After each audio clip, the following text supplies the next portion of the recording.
سلام دوستان، رنگکاری کار ما کلا تموم شد و کار ما تکمیل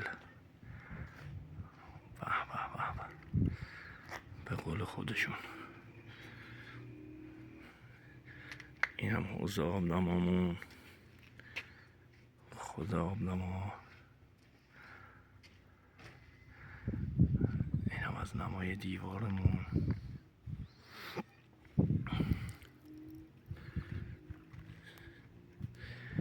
کار ما تکمیل شده،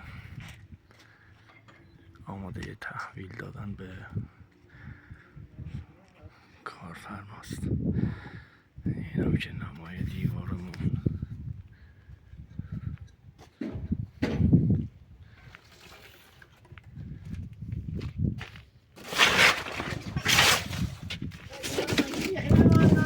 نه خب اصلا دور برای این رو تمیز کنم که ظرفشویی ترازو چاپر بردار.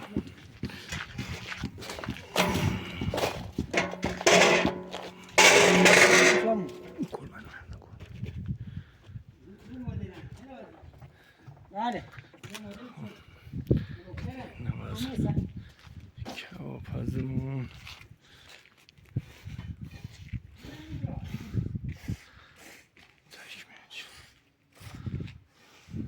مبارک از کارفرما. اینم از رنگ حوض اینجامون.